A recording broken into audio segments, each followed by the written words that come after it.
Captain Sarah Chen stared through the viewport of the salvage vessel Nightingale, her dark eyes fixed on the ghostly shape floating against the backdrop of stars. The derelict ship hung motionless in the void, its silvery hull unmarred by any visible damage or wear despite its apparent age. According to her instruments, it had been here for at least 3 centuries. Engineering confirmed zero-energy signatures. Her first officer, James Rodriguez, reported from his station. But there's something odd about the hull composition. The spectrographic analysis keeps giving us conflicting results. Sarah nodded absently, her attention focused on the alien vessel's peculiar design. It was roughly cylindrical but wrapped in what appeared to be interlocking rings, each covered in patterns that seemed to shift and flow when viewed directly. Nothing about it matched any known human or alien construction. "What do you think, Dr. Patel?" she asked, turning to their xenoarchaeologist. 300 years old, and it looks fresh out of space dock.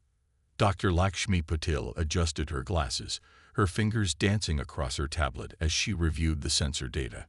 "That's assuming our dating methods even work on this material. The molecular structure is like nothing I've ever seen. It's almost as if..." She trailed off, frowning at her readings. "As if what?" Sarah prompted. "As if it's adapting. Every scan we run gives us slightly different results. The hull isn't just resistant to degradation, it's actively maintaining itself." Sarah felt a familiar thrill run down her spine. In 15 years of deep space salvage, she'd never encountered anything like this. The potential value of such technology was staggering, assuming they could figure out how it worked. "Match course and prepare for closer inspection," she ordered. "James, get the boarding team ready. Standard quarantine protocols."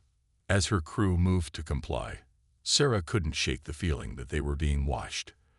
The derelict's smooth surface reflected the Nightingale's running lights, but somehow the patterns seemed to track their movement, like ripples following a stone across water. The boarding team assembled in the airlock 20 minutes later. Sarah checked her suit seals one final time as Dr. Patel ran through the safety protocols. James stood ready with the security team, just in case. Standard procedure for unknown vessels, though Sarah had never actually needed them. "Remember," Dr. Patel said, "we don't touch anything without running full contamination scans first. If you see any active systems or changes in the environmental readings, we abort immediately." The team acknowledged, and Sarah gave the signal to begin their approach. The Nightingale's maneuvering thrusters fired in short, precise bursts, bringing them alongside the derelict. Up close, the shifting patterns in the hull were even more pronounced, creating an almost hypnotic effect. "I'm reading an atmosphere inside," James reported through the comm. "Pressure and composition. Well, that can't be right." He paused, double-checking his instruments. "It's showing Earth normal. After 300 years. Sarah felt her unease grow. A perfectly preserved ship with a breathable atmosphere was beyond unlikely. Either their readings were wrong, or something was maintaining the ship's systems. Neither option was particularly comforting. "Maintain suit integrity regardless," she ordered. "Let's find a way in." They didn't have to look far. As they approached what appeared to be an airlock, the patterns in the hull began to flow more rapidly, forming concentric circles around a central point. Before Sarah could order a retreat, the circles separated, iris-like, creating an opening large enough for their team to enter. "Well," Dr. Patel said after a moment of stunned silence, "I think we can confirm it's still operational." Sarah studied the opening, noting how the edges seemed to pulse with a faint, bluish light. "New protocol. We stay together, no splitting up to cover more ground. Something tells me this isn't going to be a standard salvage operation." They entered cautiously, their helmet lights illuminating a corridor that curved gently upward. The walls were covered in the same flowing patterns as the hull, but here they seemed more active, creating subtle waves of light that followed their movement. "These patterns," Dr. Patil mused, scanning as they walked, "they're not decorative. They're carrying data, massive amounts of it. This entire ship might be one giant computing surface. Sarah was about to respond when a low hum began to reverberate through the structure. The patterns around them accelerated, light flowing like mercury through the walls. James raised his weapon instinctively, but Sarah held up a hand to stop him. This didn't feel threatening. It felt more like, "It's scanning us," Dr. Patil announced, confirming Sarah's suspicion. "The entire ship is analyzing our presence." The hum changed pitch, and suddenly the corridor was bathed in soft, ambient light. The pattern settled into a steady pulse, and Sarah could have sworn she felt a sense of acceptance emanating from the walls themselves. "Captain," James called out, his voice tight with controlled alarm, "you need to see this." Sarah turned to find him standing at a junction where the corridor opened into a vast chamber. As the team moved forward, she felt her breath catch in her throat. The chamber was spherical, its walls covered in the same living patterns, but at its center floated what could only be described as a three-dimensional star map of the galaxy. But it wasn't just a map, it was alive with information, showing energy flows, gravitational fields, and patterns of movement that human science had barely begun to understand.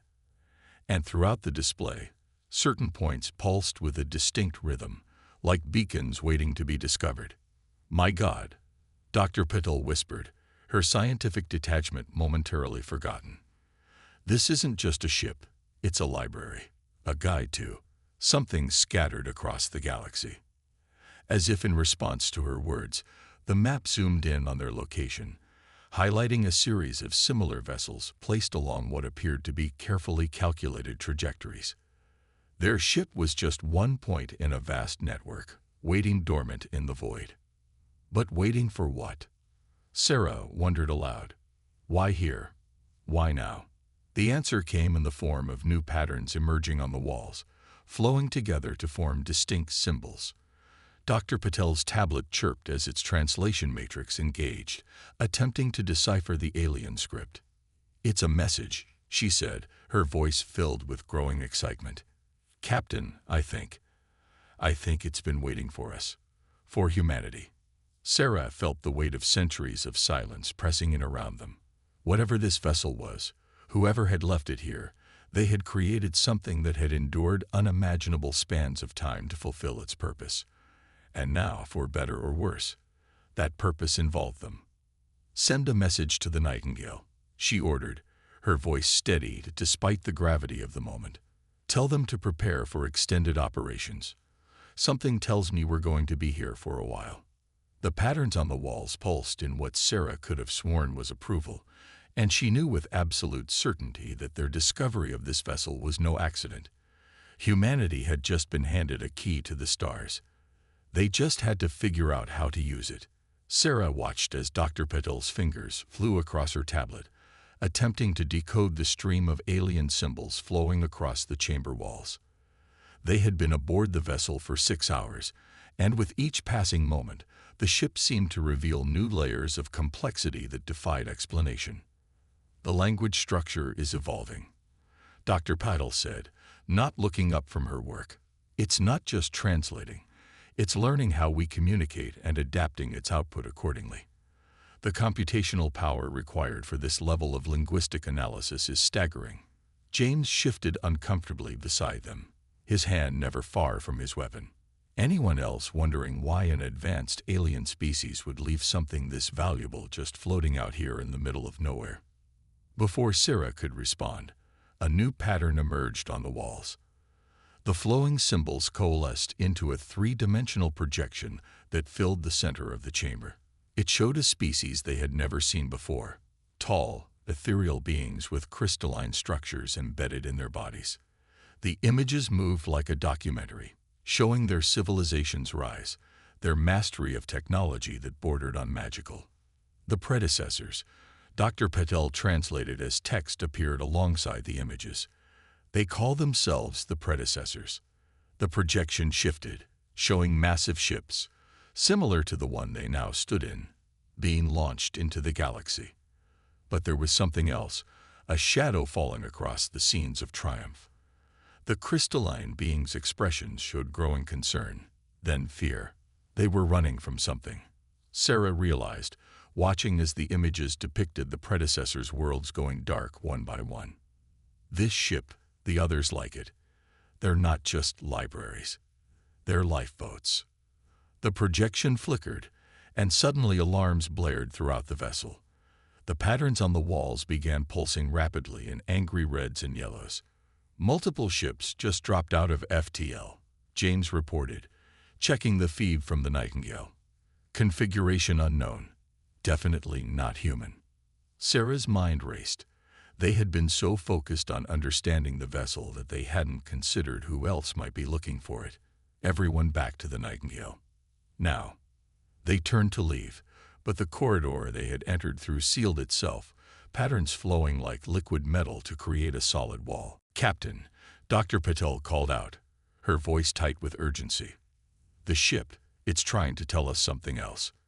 The chamber's projections shifted again, showing the approaching vessels. Symbols appeared around them, and Sarah didn't need a translation to recognize a warning when she saw one. "They're the ones the predecessors were running from, aren't they?" she asked, though she already knew the answer. The ship's response was immediate. The chamber filled with new images, scenes of worlds being stripped of all technology, civilizations being forcibly reduced to pre-industrial states. These newcomers weren't conquerors, they were gardeners, pruning back any species that grew too advanced. The ship's not just protecting itself, Dr. Patel realized, reading the flowing text. It's protecting us. If they find out we can access its systems, we become their next target. Sarah finished. "James, what's the status of those ships?" 5 vessels, largest one about destroyer class. They're on an intercept course with the Nightingale. Sarah felt the weight of centuries pressed down on her shoulders. The predecessors had hidden their legacy throughout the galaxy, waiting for species worthy of inheriting it. But that inheritance came with a price. The attention of those who would rather see humanity remain in its cosmic cradle. The ship hummed around them, and new patterns appeared on the walls. Dr. Patel gasped as she translated. "It's offering to help us," she said. "The ship, it's asking for permission to integrate with our systems." "Integration?" James asked. "What does that mean exactly?" More symbols flowed across the walls. "It's a defense mechanism," Dr. Patel explained. The predecessors designed these vessels to protect and guide emerging civilizations, but only with consent. It needs our active participation. Sarah looked at the projections of the approaching ships, then back at her crew. They had come seeking salvage, and instead found themselves at a crossroads of cosmic proportions. The predecessors had left this ship here as a gift, but accepting it would change humanity forever, and paint a target on their backs. "How long until those ships reach us?" she asked James. 10 minutes, maybe less." Sarah straightened her shoulders. "Dr. Patel, tell the ship we accept its offer. James, get back to the Nightingale. They're going to need you at tactical." "Captain," James protested, "we don't know what this integration will do. It's too risky. Riskier than facing an advanced alien force with just our current technology." Sarah countered. "The predecessors chose this location for a reason. They knew someone would eventually find this ship, and they left it here to give them a fighting chance." The patterns around them pulsed with increasing urgency. James hesitated for a moment longer, then nodded sharply and headed for the airlock that had reopened during their discussion. "What do we do?" Dr. Patel asked as the ship's hum grew louder. Sarah placed her hand against the wall, feeling the subtle vibrations running through the living metal. "We trust in human adaptability, Doctor, and we hope the predecessors knew what they were doing when they left this here for us to find." The chamber erupted in brilliant light as the integration began. Sarah felt a presence brush against her mind, not invasive, but questioning, seeking permission for each connection it forged. Through the ship's sensors, she became aware of the approaching vessels, their weapons already charged. They were about to discover if humanity was truly ready for the inheritance the predecessors had left them. And Sarah had a feeling the next few minutes would determine not just their fate, but the fate of their entire species. The price of discovery, it seemed, was about to come due. The integration hit Sarah like a tidal wave of information. The ship's systems merged with her consciousness, transforming the abstract patterns on the walls into comprehensible data. Through the vessel's sensors, she could feel the approaching ships like dark stars against the fabric of space, their weapons burning with contained energy. "This is incredible," Dr. Patel breathed, her own connection to the ship manifesting in waves of blue light that coursed through the chamber. The ship isn't just giving us access to its systems, it's teaching us how to use them. Sarah nodded, understanding flowing through her mind like water. The predecessors built these vessels to be teachers as much as defenders. They wanted their inheritors to understand, not just use. Through her neural link with the ship, Sarah could sense James aboard the Nightingale, the familiar systems of her own vessel now seeming primitive in comparison. But there was something else, an elegant brilliance in human engineering, that the ship's AI seemed to appreciate. "Dr. Patel, are you seeing this?" Sarah asked as new information cascaded through their shared consciousness. "The ship's not just integrating with us, it's learning from us too." "Fascinating," Paddle replied, her scientific curiosity evident even in this dire situation. "The predecessor's technology is adaptable, designed to merge with whatever civilization found it. It's not about replacing our technology, but elevating it." The enemy vessels were closing fast now, their intentions clear through the ship's advanced sensors. They meant to sterilize this entire sector, eliminating both the predecessor vessel and any civilization that had contacted it. "Nightingale, this is Chen," Sarah called through the comm. "Status: 5 minutes to weapons range," James reported. "Captain, these ships, their energy readings are off the charts. Our weapons might as well be throwing rocks." Sarah smiled, the ship's knowledge flowing through her mind. "Then it's a good thing we're not limited to our weapons anymore. Stand by." Through her connection, Sarah could feel the predecessor vessel awakening fully, systems dormant for centuries coming online. But it wasn't just activating. It was analyzing the Nightingale systems, finding ways to enhance and integrate them. "Dr. Patel, help me coordinate with the Nightingale's engineering team. If we can't match their raw power, we'll have to be smarter." The next few minutes were a blur of activity as they worked to merge human and predecessor technology. The alien ship's adaptive nature proved to be its greatest asset, allowing it to interface with the Nightingale's systems in ways that shouldn't have been possible. "Multiple weapons locks," James called out. "They're firing." Sarah watched through the ship's sensors as lances of energy erupted from the alien vessels. But she was ready. The predecessor ship's defenses engaged, not just blocking the attacks but analyzing them, learning from them. "Now," Sarah commanded, and both ships moved as one. The Nightingale's conventional weapons might have been useless alone, but guided by the predecessor ship's targeting systems and enhanced by its energy matrix, they became something else entirely. Standard railgun rounds transformed into physics-defying projectiles that phased through the enemy shields.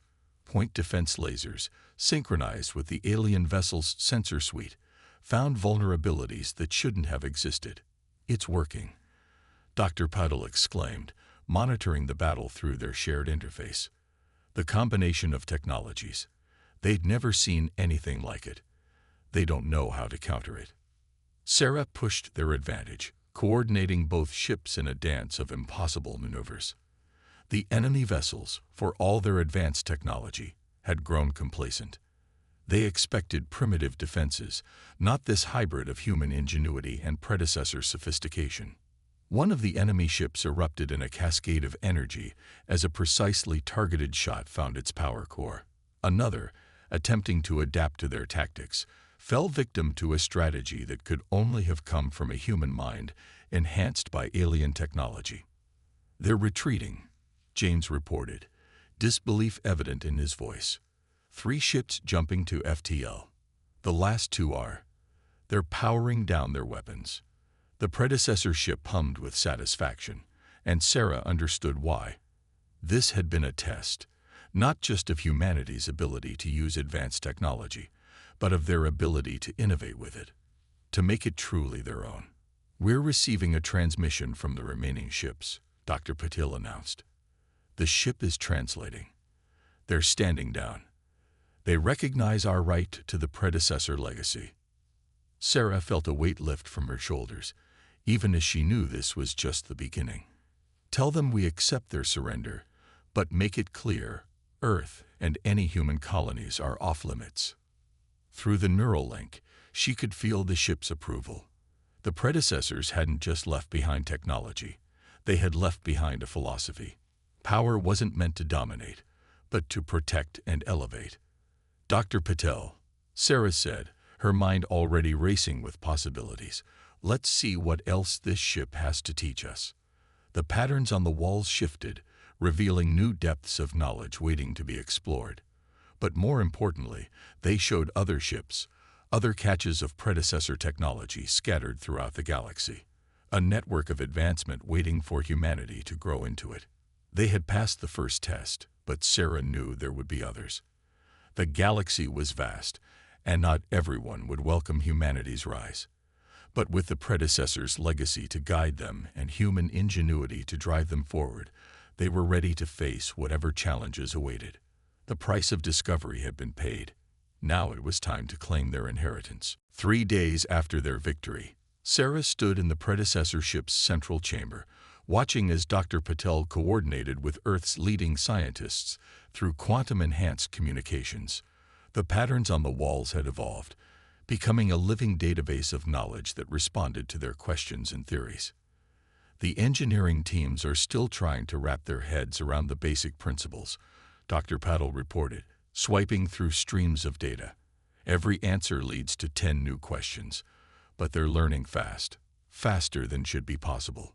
"The ship's helping them understand," Sarah replied, feeling the constant hum of the vessel's consciousness at the edge of her mind. "It's not just giving us information, it's teaching us how to think about technology differently." Their conversation was interrupted by James's urgent voice over the comm. "Captain, we've got multiple FTL signatures incoming, bigger than before." Sarah accessed the ship's sensors, her enhanced perception reaching out into space. What she saw made her blood run cold. A fleet of vessels was emerging from FTL, their designs similar to the ships they'd fought but far more numerous and powerful. They didn't believe the report, Dr. Patel realized, reading the data streaming across her display. "The others, they're coming to verify our defeat themselves." Sarah's mind raced, processing tactical information through both human intuition and the ship's advanced analytics. "How many?" 27 vessels, including what appears to be a command ship nearly twice the size of anything we've encountered. The predecessor ship pulsed with new information, revealing what they faced. These weren't just enforcers. This was a containment fleet, designed to isolate and neutralize emerging civilizations that gained access to restricted technology. "Nightingale, begin emergency protocols," Sarah ordered. "Dr. Patel, send a quantum burst to Earth. They need to know what's coming." She paused, feeling the ship's systems integrating more deeply with her consciousness. "And get me everything the ship knows about containment fleet tactics." Information flooded her mind. Centuries of accumulated data about how these fleets operated. They were methodical, absolute, and utterly convinced of their mission's righteousness. But they had one critical weakness. They couldn't conceive of failure. "James, are you seeing these tactical feeds?" "Yes, Captain. But even with our enhanced systems, those odds aren't as bad as they look," Sarah finished. "These fleets have never failed because they've never faced anyone who could properly use predecessor tech. We're not going to fight them the way they expect." The chamber around them transformed, becoming a three-dimensional tactical display. Sarah could feel the ship's eagerness, its desire to prove that humanity's worthiness hadn't been a fluke. "Dr. Patel, remember how the ship's been learning from our technology. I need you to focus on something specific, our history of asymmetric warfare." Understanding dawned in Patel's eyes as she began feeding historical data into the ship's tactical systems. Centuries of human conflict where inferior forces had overcome superior ones through creativity and unconventional thinking. The ship's consciousness merged with the information, analyzing and adapting. Around them, the patterns shifted as new possibilities emerged. The predecessor vessel wasn't just a warship. It was a platform for innovation, capable of implementing human strategies with technology that bordered on miraculous. "They're entering weapons range," James reported, reading energy buildup across their fleet. Sarah smiled, feeling the plan coming together in her mind. Let them make the first move. They're about to learn that humanity doesn't play by their rules. The containment fleet opened fire, their combined firepower enough to shatter a small moon. But the predecessor ship, guided by human tactical insight, didn't try to match their power. Instead, it bent space itself, turning their own energy against them in ways that violated their understanding of physics. "Nightingale, execute pattern Delta," Sarah commanded, implementing a strategy born from Earth's ancient naval battles. Her salvage vessel, now enhanced by predecessor technology, moved like a ghost through the enemy formation. Its conventional weapons had been modified to exploit weaknesses that only human insight could have discovered. Where the containment fleet expected a head-on battle, they found themselves fighting shadows and reflections. "Their formations breaking down," James reported with satisfaction. "They don't know how to handle multiple tactical doctrines at once." The predecessor ship hummed with approval as they implemented strategy after strategy, each one showcasing humanity's talent for adaptation. Naval warfare became space combat. Guerrilla tactics were elevated by technology that could alter reality itself. Even humanity's oldest military deceptions found new life through advanced alien systems. The command ship, realizing too late what they faced, attempted to rally its forces. But Sarah had already anticipated their response, using their own rigid tactical doctrine against them. The predecessor ship's energy matrices, synchronized with human battle rhythm, created openings that shouldn't have existed. Message from the command ship, Dr. Patil announced as explosions blossomed across space. They're requesting parley. Sarah watched through enhanced sensors as the mighty containment fleet, which had never known defeat, found itself outmaneuvered by the very primitive species it had come to suppress. The predecessor ship's consciousness radiated satisfaction. This was exactly why humanity had been chosen. "Accept their request," Sarah ordered. "But make our position clear. Earth isn't just claiming the predecessor legacy. We're redefining how it's used." As the battle subsided, Sarah felt the weight of what they'd accomplished. Humanity hadn't just survived its trial by fire. It had proven that the galaxy's established powers weren't as invincible as they believed. The age of containment was over.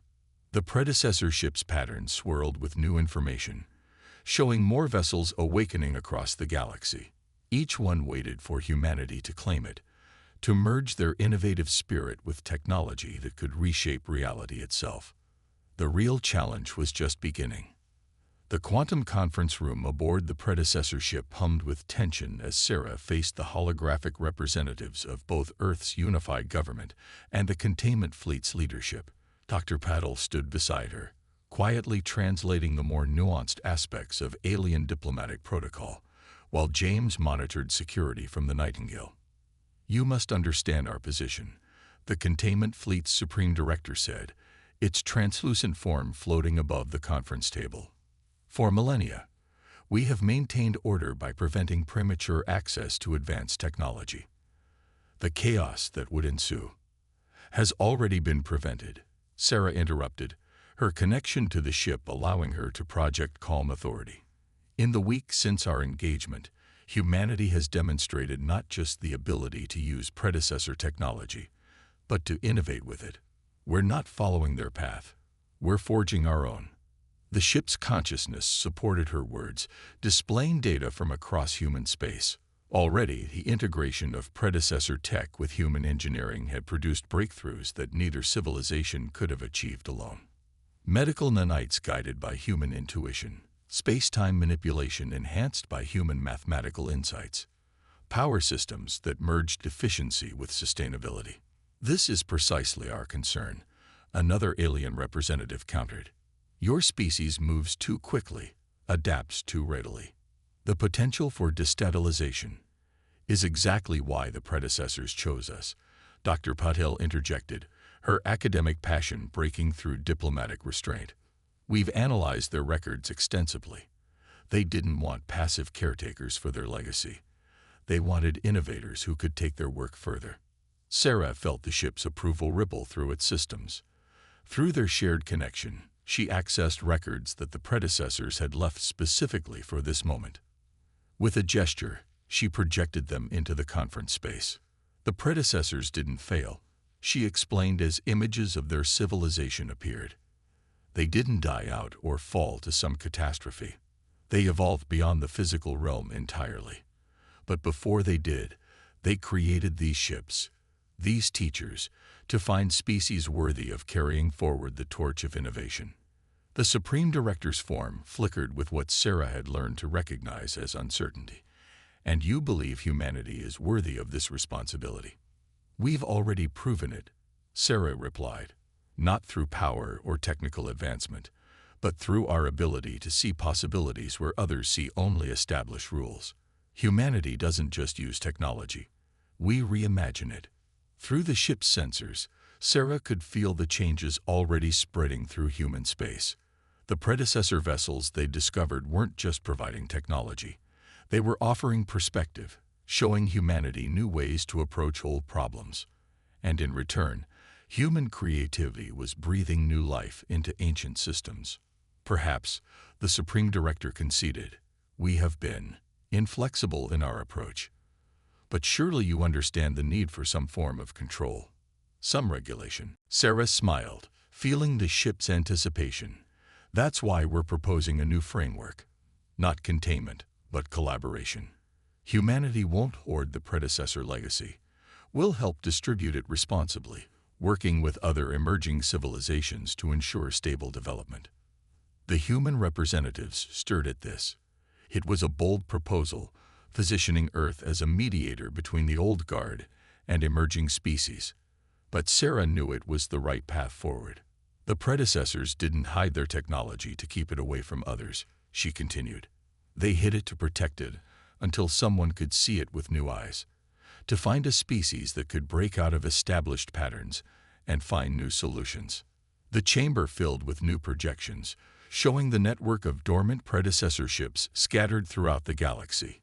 Each one waited for humanity to wake it, to merge their innovative spirit with its ancient wisdom. We're not asking for permission, Sarah said firmly, but we are offering partnership. Help us guide other civilizations toward their own unique relationships with technology. Let's replace containment with cultivation. The Supreme Director was silent for a long moment, its form rippling with complex emotions.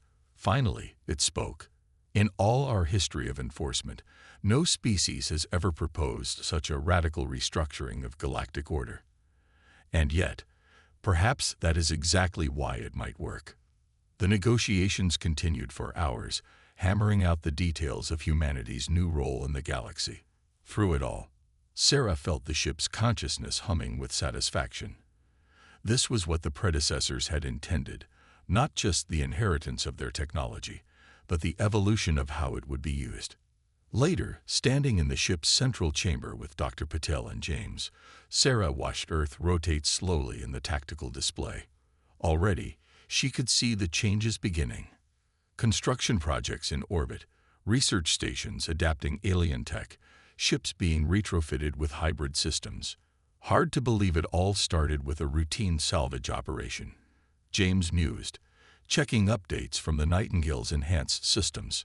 Dr. Patel laughed softly. Nothing about this ship was ever routine. It was waiting for the right moment, the right people. She paused, studying the flowing patterns on the walls. The right species. Sarah nodded, feeling the weight of their responsibility. Humanity had been given more than just advanced technology. They'd been given a chance to reshape the galaxy's approach to progress itself. The predecessors had evolved beyond physical form. but their final gift had been ensuring that those who came after would find their own path. So, James asked with a hint of his old humor, "Where do we go from here?" Sarah smiled as the ship's consciousness merged with her own, showing her glimpses of possibilities that stretched beyond the horizon of human imagination. "Everywhere," she said simply. "We go everywhere." The patterns on the walls pulsed with approval as humanity took its first steps into a future that even the predecessors couldn't have predicted. They had inherited more than just technology. They had inherited the right to dream bigger than anyone had dreamed before, and that was just the beginning.